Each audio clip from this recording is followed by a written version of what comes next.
सभी श्रोताओं को संबोधि श्री का जय जिनेन्द्र। नमस्कार। आज की कहानी मैं लेकर आई हूँ सामाजिक कहानियों की इस श्रृंखला में, जिसका शीर्षक है नुकीले लच्छे। जी हाँ, कहानी का शीर्षक है नुकीले लच्छे। चौंक गए आप? ऐसे शीर्षक से चौंकना तो लाजमी है साहब। लच्छे, और वो भी नुकीले, यानी चुभन देने वाले, चोटिल, घायल करने वाले लच्छे। नहीं जमती ना बात। लच्छे शब्द से तो रेशम के नर्म, मुलायम, स्पर्श में लुभावने, कोमल कोमल लच्छों का सुखदायी स्पर्श जहन को सहलाने लगता है। या फिर रबड़ी मलाई और उसके रबड़ी मलाई की ठंडाई में भीगे हुए स्वादिष्ट मीठे मीठे लच्छे याद आने लगते हैं, जो फलूदे वाले की नाजुक शीतल स्मृतियों को धकियाते हुए बचपन की रंगीन दुनिया में री एंट्री कराते हैं हमारी। मगर भाई यहाँ तो बिल्कुल अलग तरह का टेस्ट है लच्छों का। अरे भाई, मुंह कड़वा और बदरंगा मत बनाइए। हम जिस शख्स से आपकी मुलाकात कराने जा रहे हैं ना, वो सचमुच में लच्छा है। जी हाँ, लच्छा। मगर नर्म, कोमल, सुखद और मीठी ठंडी अनुभूति देने वाला लच्छा नहीं हुए, वो बेहद नुकीला है। इसीलिए तो उसके खूबियों भरे व्यक्तित्व की पहचान मैंने आपसे नुकीले लच्छे कहकर कराई है। लच्छू नाम वाला वो बेहद शातिर चालबाज, जिसे सब चलता पुर्जा कहते थे, ऐसी शख्सियत था वो, जिसके बारे में जानकर दांतों तले उंगली दबा लेते थे सब सब लोग। बचपन में माँ बाप की और गरीबी की मार और भूख प्यास की फटकार सहते सहते उसके माँ बाप तो अल्लाह को प्यारे हो गए थे, और उनके कुल की एकमात्र निशानी यानी हमारे लच्छू अनाथ बनकर दूसरों के झूठे टुकड़ों पर पलने लगा लच्छू। गली मोहल्ले वालों की हिकारत भरी गालियां तो उसने छोटी उम्र में सीख ली थी। थोड़ी सी समझदारी होगी तो तिकड़मबाजी, जालसाजी की चमत्कार भरी दुनिया से भी उसका परिचय होने लगा।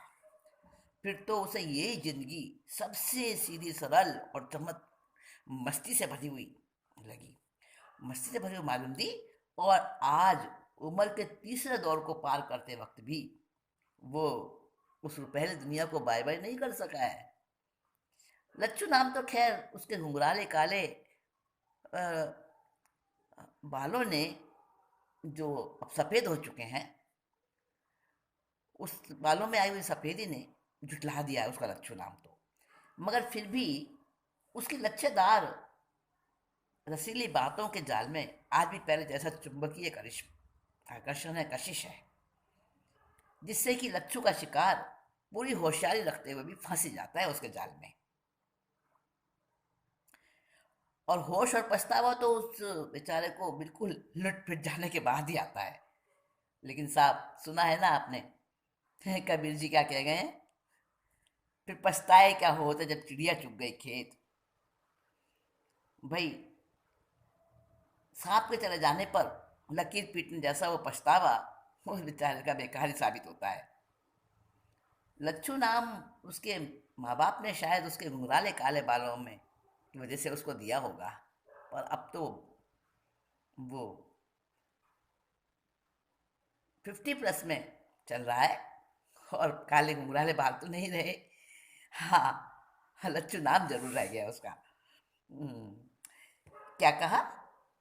हाँ जी हाँ, लच्छू की हरकतें और कारगुजारियां बताने के लिए तो मैंने उसकी बात शुरू की आपसे। जरा सब्र रखिए भाई। पहले इतना और जान लीजिए कि आज तक लच्छू ने कभी किसी स्कूल के दर्शन भी नहीं किए हैं। इतने पर भी अच्छे अच्छे हाई क्वालिफाइड दिमागदार लोग उससे मात खा चुके हैं। अरे भाई, अभी से हार मत मान लीजिए।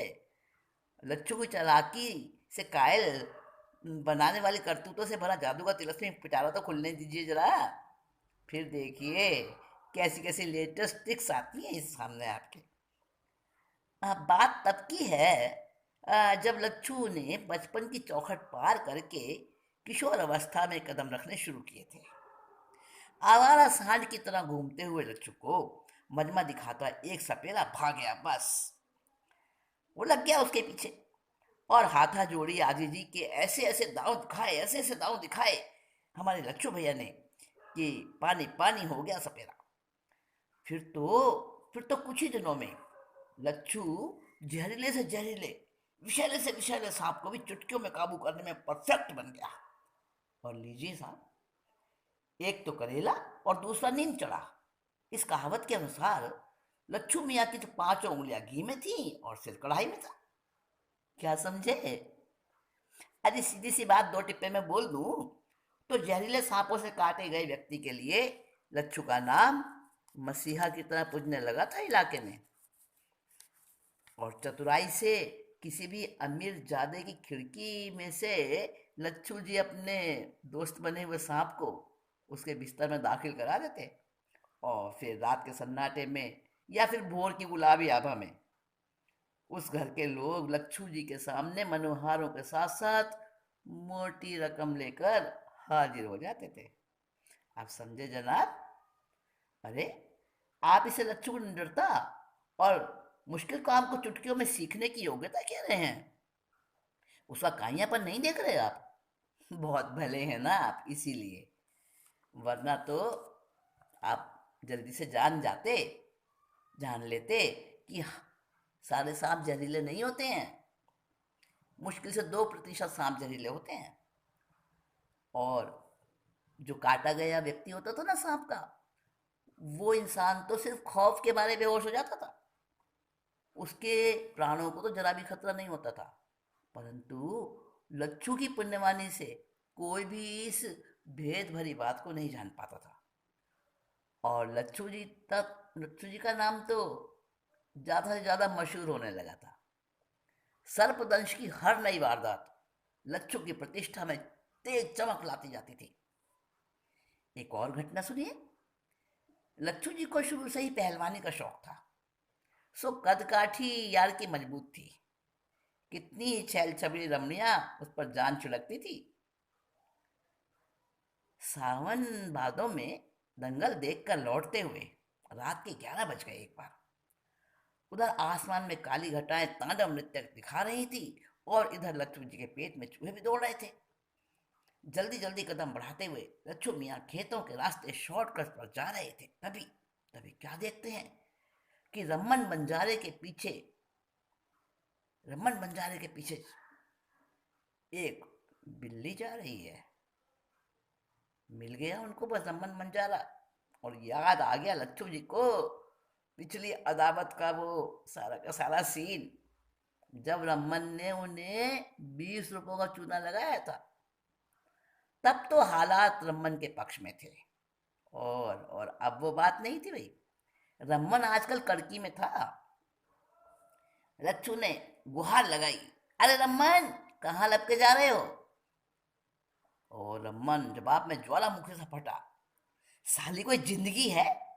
रोज ये पेट भूखा हो जाता है, रोज इसको चाहिए और काम कहीं मिलता नहीं। लच्छू के पास तो तिकड़मी दिमाग था और रमन के पास तो वो भी नदारत था। इसी से रमन आए दिन फाके निकालने में लगा रहता था। फाके निकालने पड़ते थे उसे। लच्छू ने सुना रमन बड़बड़ा रहा था, कल बॉम्बे चला जाऊंगा, सुना है वहां धन दौलत और काम की भरमार है, भरमार। लच्छू का एक सिद्धांत था, प्रिंसिपल था एक। क्या था? लच्छू अपने शिकार से दिल खोलकर खेलने के पक्ष में था। उसकी खोजी खोपड़ी में उसी वक्त एक आइडिया उभरा। उसने रमन को कुछ फायदा होने के लालच में मस्त करके और सुबह अपने घर पर आने को इनवाइट कर दिया। अगली भोर अभागे रमन के लिए तो भाई कहर साथ लेकर आई। दिल थाम कर सुनिए लच्छू जी का फार्मूला नंबर 420 नहीं 840। दूसरे दिन जब रमन आया तो लच्छू लकड़ी के एक लंबे समतल पाटिए को थामे हुए अपनी कोठरी के बाहर ही उसे मिल गया। अब यार कहाँ चले? मुझे यहाँ बुलाया और खुद जल्दी। रमन बात काटते हुए लच्छू से कहने लगा, आ गए रमन, आ गए रमन।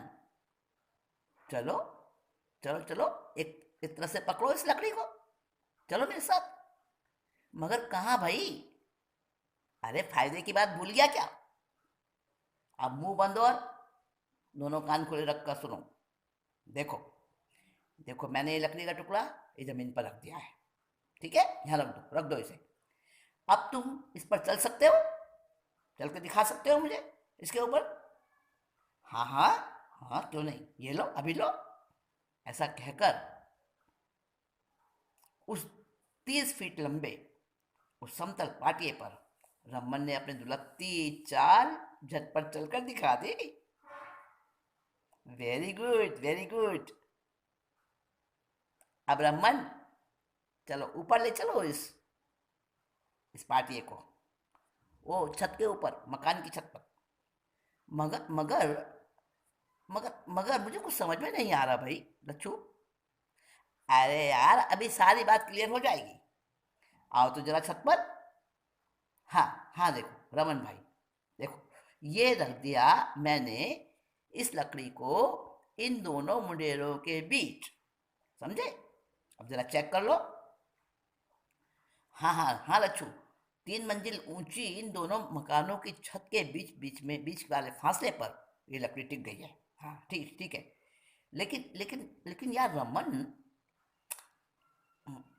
अरे रमन भाई, हद हो गई। जरा सा भी सब्र नहीं रख सकते तुम? लच्चू के उपालंब को सुनकर की करके हंस खिसियानी हंसी बिखेर दी रमन ने और अपनी जेब मिटाई। अब यार फायदे वाली बात बताओ ना। गंभीर होकर लच्चू कहने लगा, अब इस लकड़ी पर चलकर दूसरे मकान की उस छत पर जाना है, इतना सा तो काम है। और हम दोनों में से जो कोई बिल्कुल ठीक ठीक कामयाबी से इसको पार कर लेगा, वो शर्त के 300 रुपये जीत जाएगा। वरना आगे की बात लटकी ही रह गई रमन के लटके हुए भयभीत चेहरे पर। लच्छू ने देखकर उसे फुसलाया, अबे यार, अभी तो तुम चल चुके हो ना इस पर, ये तो लकड़ी का टुकड़ा है, अब क्या हुआ? लच्छू लच्छू, तब तो भैया जमीन पर रखा था, और अब 60 फीट करीब नीचे देखता हुआ रमन बोला, रोता हुआ सा बोला, अच्छा 300 रुपये तो जीतोगे, इतनी बड़ी रकम और काम मामूली सा। ऐसा है तो लच्छू, ऐसा है तो तुम चलकर दिखाओ जरा इस पर।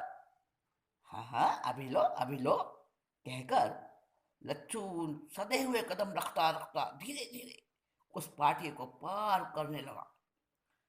रमन की घबराहट और डर उसे देखकर थोड़ा थोड़ा कम होने लगा, कम हो रहा था।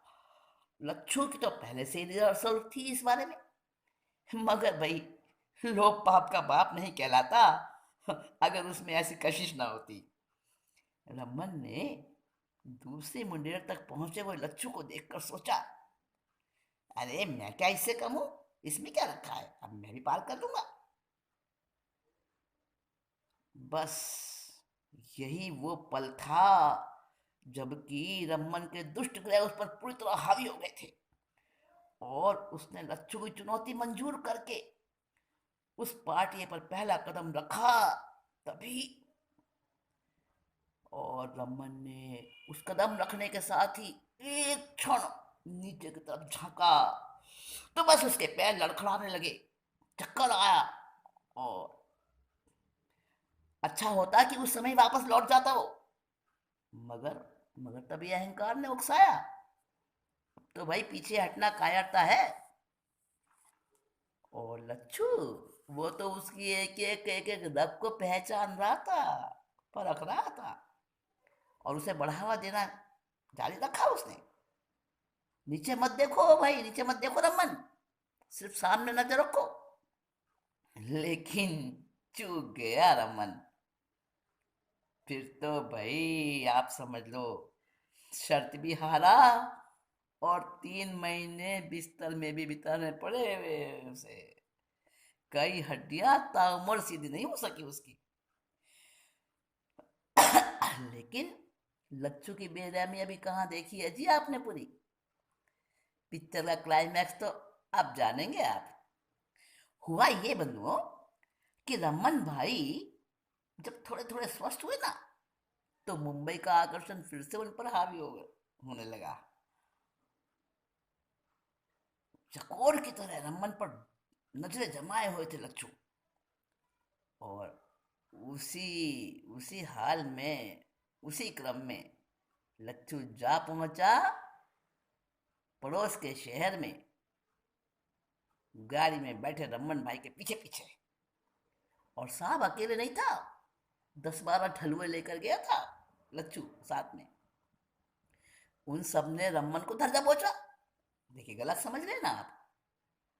अरे मारने के लिए नहीं दबोचा, बल्कि बल्कि लच्छू अपने दूसरे प्लान को प्रैक्टिकल शूटिंग में बदल रहा था ना।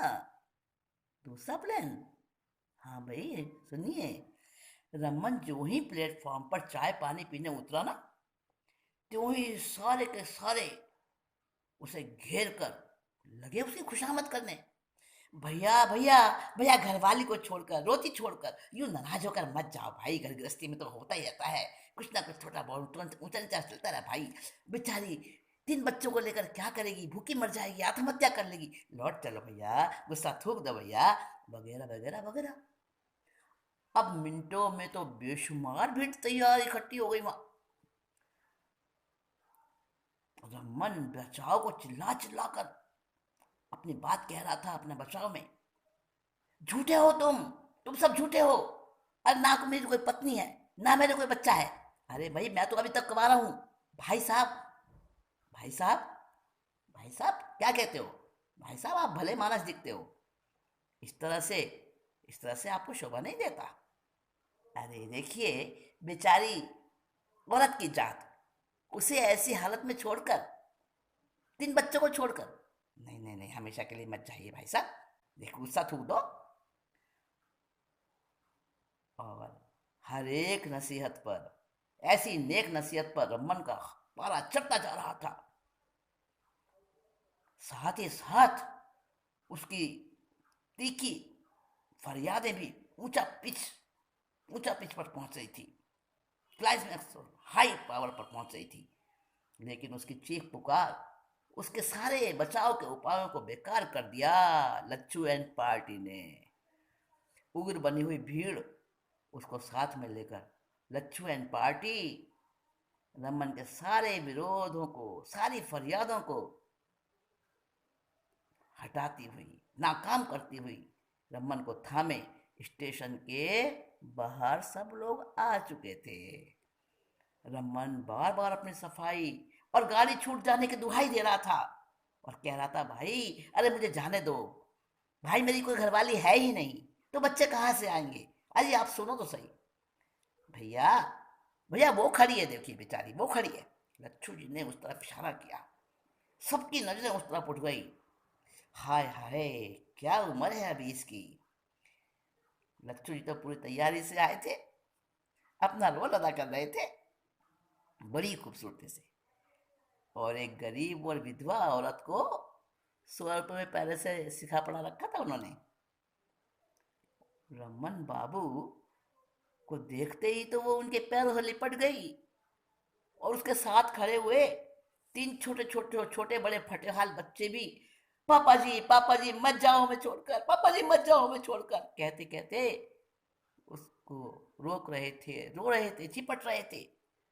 उस औरत की तेज रुलाई और मर्म भेदी फरियादों का सच सभी को करुणा से सराबोर कर रहा था। वो सचमुच में तो बेहद बदसूरत थी, मगर लंबे घूंघट में ढक रखा था चेहरा अपना, और बड़ी खूबसूरती से अपनी एक्टिंग को अंजाम दे रही थी। 100 रुपये मिलने वाले थे ना उसे, जो तय किए थे लच्छू भाई ने। रमन की उछल कूद जारी थी। उत्तेजित भीड़ से बचने का कोई भी रास्ता उन्हें नहीं दिख रहा था। लाचार रमन ने लच्छू की तरफ बड़ी दया भरी दृष्टि से देखा और और लच्छू तो उस दृष्टि का लाभ उठा गए और कहने लगे, रमन इधर आओ। रमन को खींचकर एक तरफ ले गए लच्छू और फुसफुसा कर बोला, 100 रुपये निकालो, 100 रुपये दे दो अभी उस औरत को, मामला रफा दफा हो जाएगा सारा। मरता क्या ना करता, मने मन रमन ने लच्छू की 7 पीढ़ियों तक को कोसते हुए 100 रुपये का करारा नोट निकाला और उस औरत की तरफ बढ़ाया।